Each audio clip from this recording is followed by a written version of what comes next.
Rebecca Morgan adjusted her simple gray cardigan as she approached the imposing stone building of Princeton University's renowned physics department. At 36, she looked distinctly out of place among the stream of students hurrying across the manicured campus. Her hands nervously twisted the strap of her well-worn canvas tote bag as she paused at the bottom of the wide steps. "You belong here," she whispered to herself, tucking a strand of auburn hair behind her ear. As a receptionist at a local manufacturing company, Rebecca had never imagined she would one day stand before these hallowed halls of academia. The opportunity had come unexpectedly, an innovative outreach program seeking untapped scientific talent through anonymous online competitions. For years, Rebecca had kept her passion for theoretical physics hidden away. During lunch breaks, while co-workers chatted about their weekend plans, she quietly worked through quantum mechanics problems. In the evenings, after finishing her data entry tasks and putting her son to bed, she would spend hours on physics forums, engaging with concepts that fascinated her since childhood. "Your solutions to our quantum entanglement challenges were extraordinary," Professor William Chen had told her during their video call last month. "We'd like to invite you to join our special auditing program, with potential for a research position if things work out." Rebecca had nearly declined. Who was she to sit alongside brilliant students with Ivy League educations? But something, perhaps the same curiosity that had led her to teach herself quantum field theory from library books, pushed her to accept. As she climbed the stairs to Henley Hall, she caught her reflection in the glass doors. Simple clothes, minimal makeup, sensible shoes, nothing that screamed physics genius. Just an ordinary woman with an extraordinary mind that few had ever recognized. The marble-floored lobby echoed with animated discussions about theoretical models and experimental designs. Students carrying expensive laptops and technical textbooks barely noticed her as she consulted the directory. "Room 204, she muttered, locating advanced theoretical physics with Dr. Victoria Reynolds. Every physics enthusiast knew that name. Dr. Reynolds had revolutionized the field with her breakthrough work on quantum coherence. Her textbook occupied a place of honor on Rebecca's small bookshelf, its margins filled with her careful notes. Online forums described Reynolds as brilliant but merciless to those she deemed intellectually inferior. Rebecca found the lecture hall and hesitated outside the heavy wooden door. Her heart pounded against her ribs. Inside was the world she had dreamed about for decades, a world of ideas and discovery that had always seemed beyond her reach. "Now or never," she breathed and pushed open the door. The lecture hall fell into immediate silence as Rebecca entered. Rows of students in designer clothing and casual but clearly expensive attire turned to stare at the newcomer. She felt painfully conspicuous as she made her way down the aisle, conscious of every whisper and curious glance. She slipped into an empty seat near the middle row, trying to appear confident despite the knot in her stomach. A young man in a cashmere sweater subtly shifted away as she settled beside him, his expression suggesting mild disgust at having to share his space. "Is this seat taken?" Rebecca asked politely, gesturing to the empty chair. "Apparently not anymore," he replied with a dismissive glance at her worn tote bag. Rebecca quietly arranged her notebook, paper, not digital, and her collection of carefully sharpened pencils. The whispers around her grew just loud enough for her to catch fragments. Part of that charity program. No formal qualifications. Waste of resources. She kept her eyes fixed on her blank notebook, pretending not to hear. This wasn't the first time she'd been judged for not fitting someone's expectations. The lecture hall was impressive, tiered seating facing a wall of electronic displays and traditional chalkboards. Portraits of famous physicists lined the walls, their contributions commemorated with elegant plaques. All men, Rebecca noted, except for one. Marie Curie looked down from her frame with determined eyes that seemed to say, "I didn't belong here either, once." A young woman 2 rows ahead leaned toward her friend. "Reynolds is going to destroy her," she said, not bothering to lower her voice.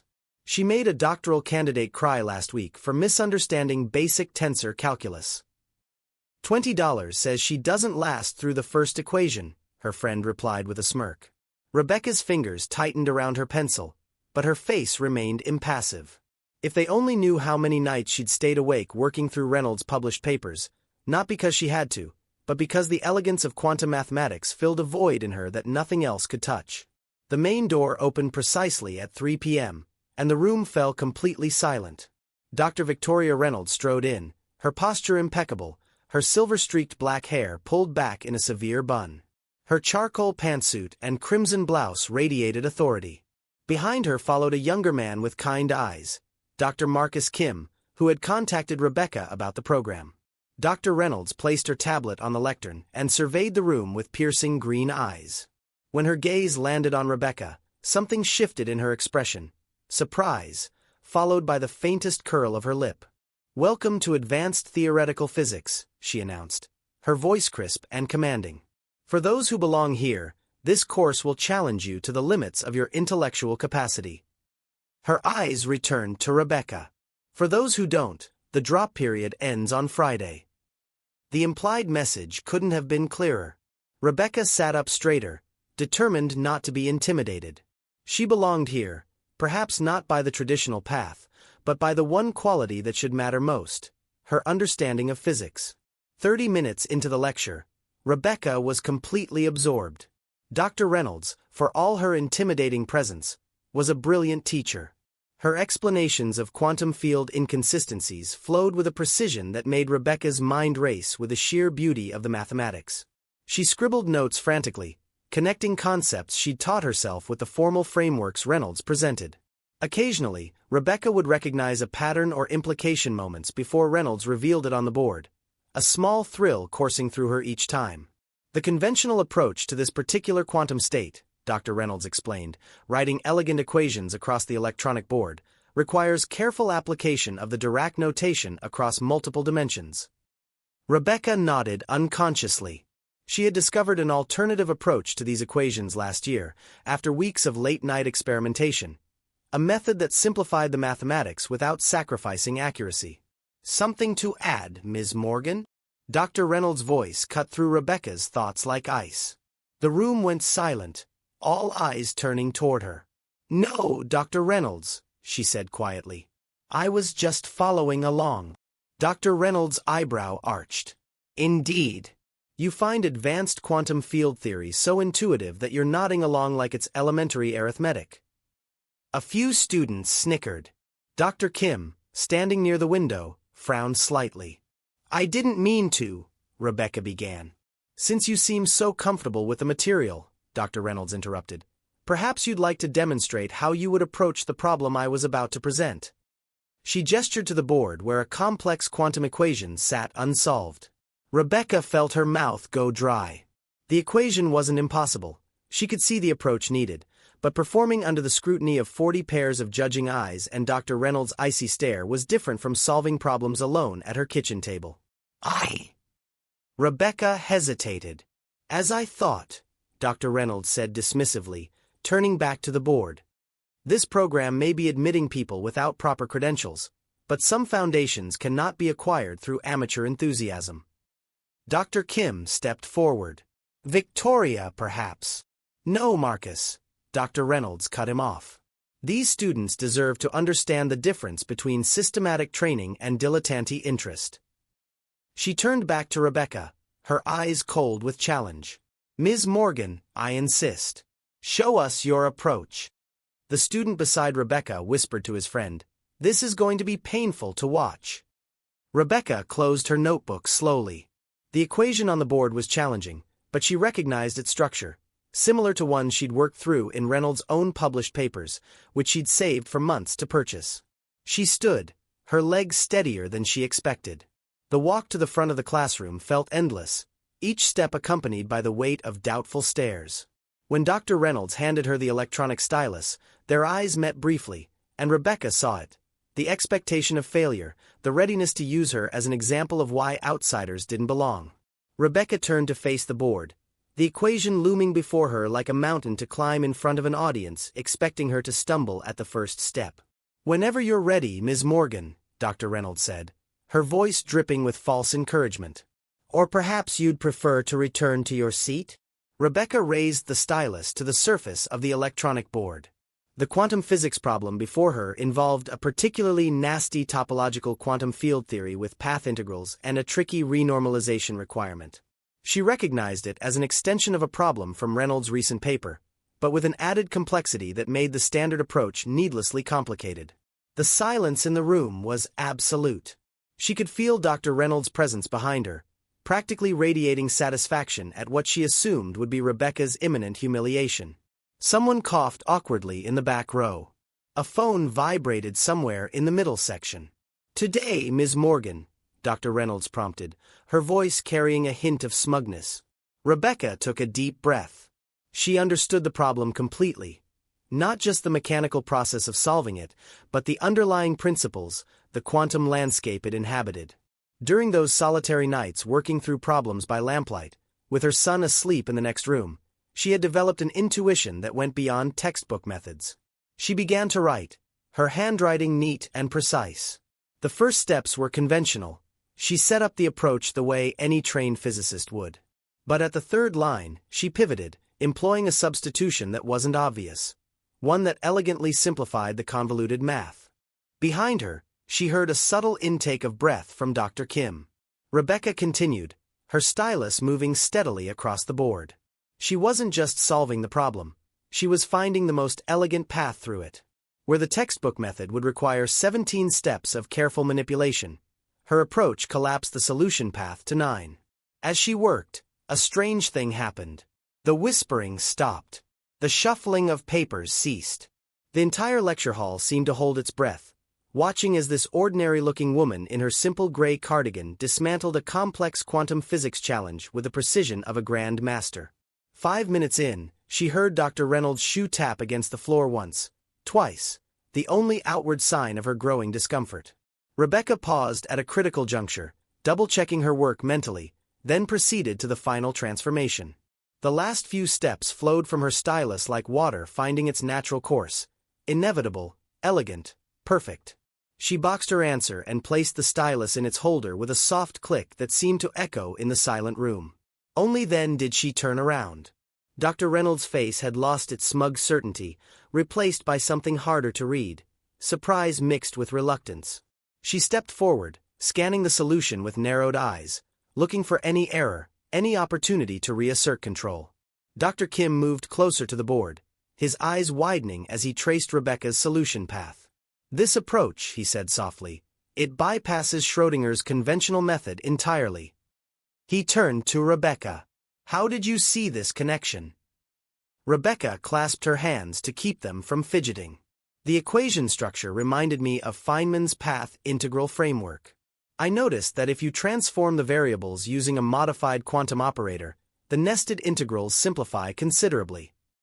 A student in the front row leaned forward, his earlier disdain replaced by curiosity. "But that approach isn't in the standard literature." "No," Rebecca acknowledged quietly. "I worked it out while solving similar problems." Dr. Reynolds' lips pressed into a thin line. She hadn't expected this, not just a correct solution, but an elegant one that improved upon standard methods. For a moment, the classroom remained perfectly still, the power dynamic shifted in a way no one had anticipated. "An interesting approach," Dr. Reynolds finally said, her voice tight with forced neutrality.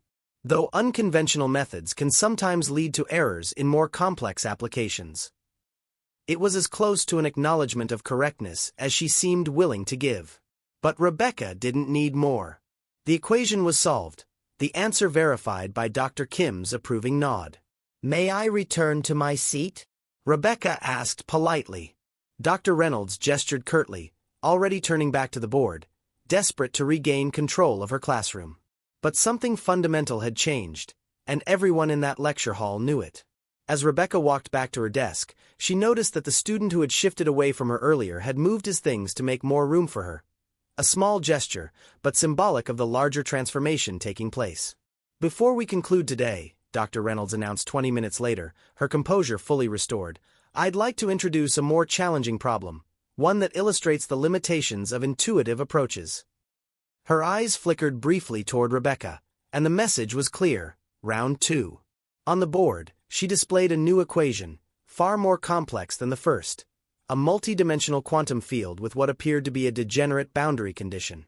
"Perhaps Ms. Morgan would like to demonstrate her technique again," Dr. Reynolds suggested, her tone making it clear this wasn't really a request. Rebecca felt dozens of eyes turn to her again, But this time the quality of attention had changed. There was curiosity now, even anticipation. The student beside her, who had dismissed her earlier, actually turned and whispered, "Good luck." As Rebecca rose to approach the board again, Dr. Kim stepped forward. "Victoria, we only have 5 minutes left in the session. Perhaps this problem would be better addressed next class." "Ms. Morgan's demonstrated facility deserves further exploration," Dr. Reynolds replied smoothly, "unless she feels the challenge is beyond her capabilities." It was a trap, carefully laid. Refuse and confirm Dr. Reynolds' belief that her earlier success was a fluke. Accept and potentially stumble on this deliberately more difficult problem with insufficient time. Rebecca took the stylus from Dr. Reynolds' outstretched hand. "I'll try," she said simply. As she studied the new problem, Rebecca realized its true complexity. This wasn't from any textbook. It was likely something Dr. Reynolds had constructed specifically to be misleading. The apparent approach would lead to a mathematical dead end. Rebecca started working, aware of the clock ticking down. She set up the standard approach but then paused, her stylus hovering over the board as she considered. There was a hidden symmetry in the problem, one that would be easy to miss if you were rushing. Behind her, Dr. Reynolds checked her watch pointedly. 2 minutes left, Ms. Morgan. Instead of continuing down the conventional path, Rebecca suddenly shifted gears. She rewrote the problem using a different mathematical framework, one that revealed the underlying structure. Several students gasped softly as they realized what she was doing. Working quickly but methodically, Rebecca transformed the seemingly impossible problem into something manageable.